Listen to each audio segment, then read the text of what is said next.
ወዳጆቼ እስኪ ልጠይቃችሁ፣ ዓለምን ያናወጡ የዘላለምን መጋረጃ የቀደዱ የሰውን ልጅ የህይወት አቅጣጫ ፍጹም የለወጡ 7 ቀናት። በዓመት ውስጥ የምትገኝ አንዲት ሳምንት አለች። በታሪክ ማህደር ውስጥ እንደ እርሷ ያለ የለም። ግን በእነዚህ ቀናት ውስጥ ምን ነበር የተፈጸመው? ጌታችን መድኃኒታችን ኢየሱስ ክርስቶስ እርሱ የዓለም መድኃኒት የሰው ልጆችን ልመና የሚቀበል አምላክ ሆኖ ሳለ ለምን ጸለየ? ይህችን ዕለት ለምን የምስጢር ቀን እንላታለን? ለምንስ ጸሎተ ሐሙስ ተብላ ተሰየመች? ለምንስ የአዲስ ኪዳን ሐሙስ ተባለች? የጴጥሮስ ክህደት እኛንስ ምን ያስተምረናል? በዚህች ዕለት ጌታ አሳልፎ የሚሰጠውን ይሁዳን እንኳን ሳይቀር እግሩን አጥቦታል። ይህ እንደምን ያለ ትሕትና ነው! እኛንስ ምን ያስተምረናል? በዚህች ዕለት ምን ነገሮች ተከናወኑ? ይህ የሰሙነ ሕማማት የዕለት ሐሙስ ምስጢር ነው። በስመ አብ ወወልድ ወመንፈስ ቅዱስ አሐዱ አምላክ አሜን። ጸሎተ ሐሙስ። በዕለት ሐሙስ ጌታችን መድኃኒታችን ኢየሱስ ክርስቶስ እርሱ የዓለም መድኃኒት የሰው ልጆችን ልመና የሚቀበል አምላክ ሆኖ ሳለ በዚች ቀን በአትክልቱ ቦታ ገብቶ አይሁድ መጥተው እስከሚይዙት ድረስ ሥጋን የተዋሃደ ፍጹም አምላክ ፍጹም ሰው መሆኑን ለማጠየቅ ለአርአያነት ይጸልይ ስለነበረ ይህች ዕለት ጸሎተ ሐሙስ ተብላ ተጠርታለች። ጌታችንም በዚህች ዕለት ደቀ መዛሙርቱን አብዝቶ ሲያስተምራቸውና ሲመክራቸው ቆይቶ ነበር። ዓይኖቹንም ወደ ሰማይ አቅንቶም እርሱ ከአባቱ ጋር አንድ እንደሆነም ነግሯቸዋል።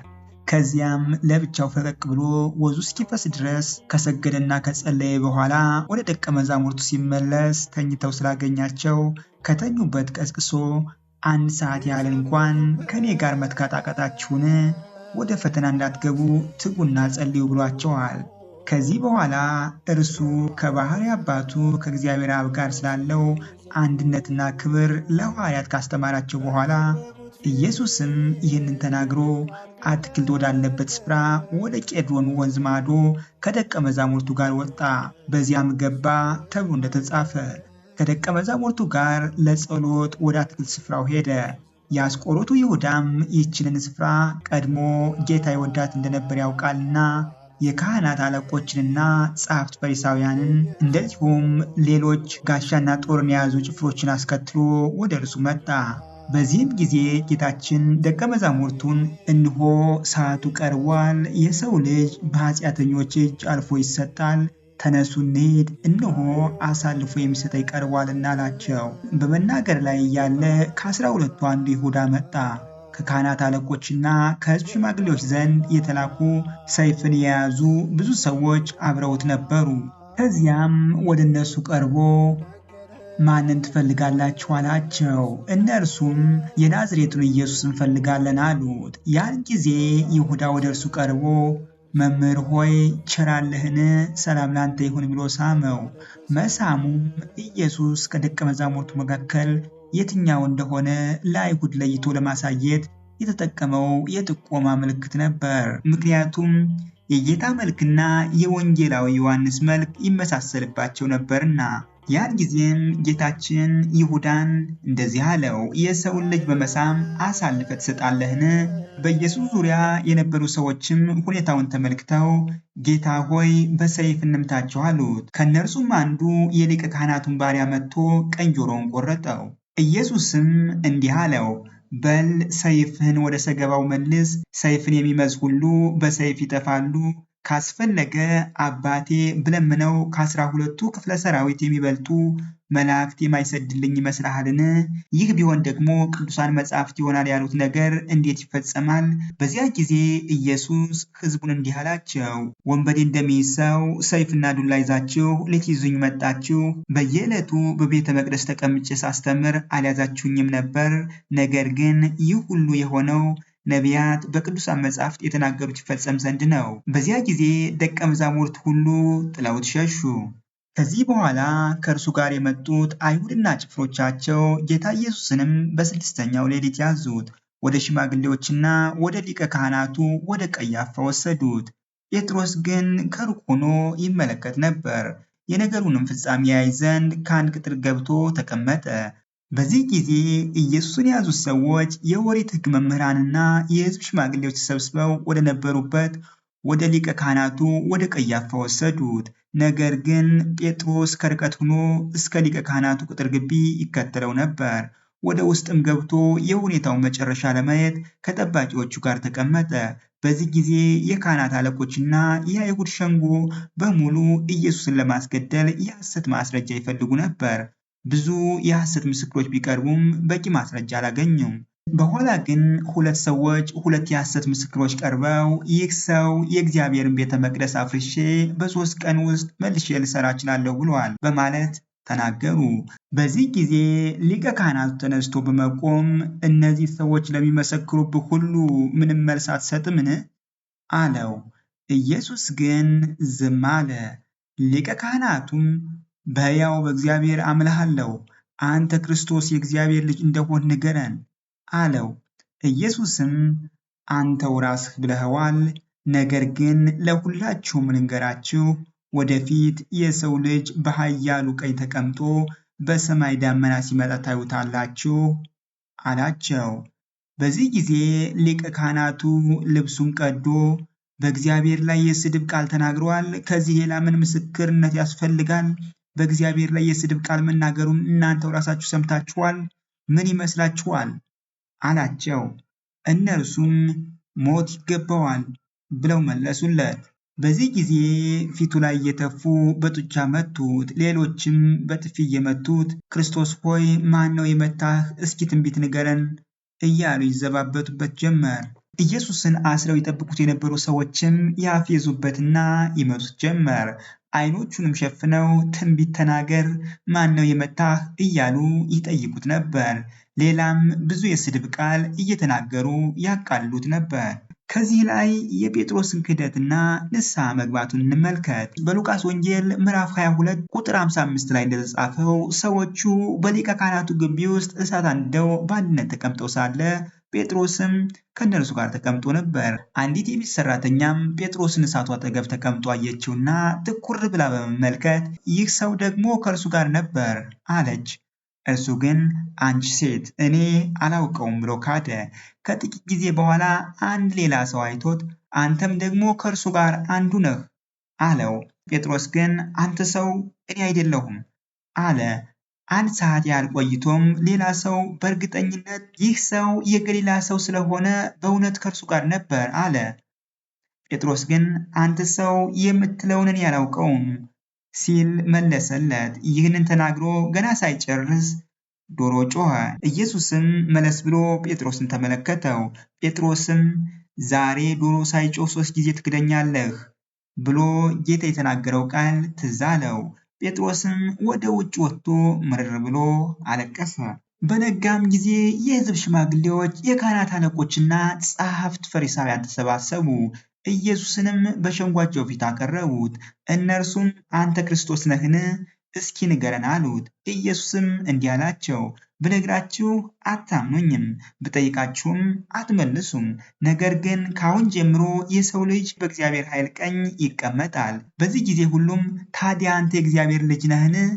ሲሉ ጠየቁት። እርሱም መልሶ መሆኔን እኮ እናንተው ተናገራችሁት አላቸው። እነርሱም ከእንግዲህ ሌላ ምስክር ምን ያስፈልጋል? ራሳችን ከገዛ አንደበቱ ሰምተናልና አሉ። ያን ጊዜ ሊቀ ካህናቱ ተናዶ ልብሱን ቀደደው፣ ራሱንም በብረት ዘንግ መቱት። ይህም ጊዜ የመከራው ጅማሬ ነበር። ሁለተኛ፣ ይህ የሰሙነ ሕማማት ዕለተ ሐሙስ የሚስጥር ቀን በመባል ይታወቃል። ከሰባቱ ሚስጥራተ ቤተ ክርስቲያናት መካከል አንዱ የሆነው ሚስጥረ ቁርባን የተመሰረተችው በዚህች ዕለት ነውና ይህች ዕለት የሚስጥር ቀን ትባላለች። መድኃኒታችን ኢየሱስ ክርስቶስ በዚህች ዕለት ሐሙስ ለዓርብ ምሽት በሁለተኛው ሰዓተ ሌሊት ህብስቱን ባርኮ ለ13 ከፈተተ በኋላ ለደቀ መዛሙርቱ ሰጥቷቸዋል። እንጀራንም አንስቶ ባረከ፣ ቆርሶም ለደቀ መዛሙርቱ ሰጠና እንካችሁ ብሉ፣ ይህ ሥጋዬ ነው አለ። ጽዋውንም አንስቶ አመስግኖ ሰጣቸው፣ እንዲህም አላቸው፣ ሁላችሁ ከእርሱ ጠጡ፣ ስለ ብዙዎች ለኃጢአት ይቅርታ የሚፈሰው የአዲስ ኪዳን ደሜ ነው ተብሎ እንደተጻፈ 13ኛውንም ደግሞ ምንም እንኳን የሚጠቅመው ባይሆንም ለእርሱ የሚቀበለው አድርጎታል። ቀምሶ አቀመሳቸው እንዲል አንድም አብነት ለመሆን እንደዚሁም ደግሞ ነገ በመልዕልተ መስቀል 13ቱን ሕማማተ መስቀል እቀበላለሁ ሲል ነው።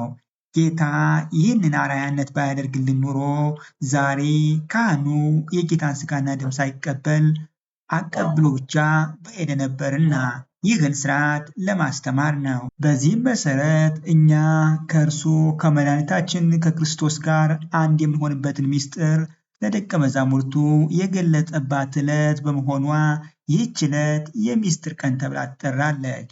በዚህች ዕለት የቅዳሴ አገልግሎት የሚፈጸም ሲሆን የቅዳሴው ስርዓትም ዝቅ ባለ ድምፅ በለሆሳስ ይሆናል።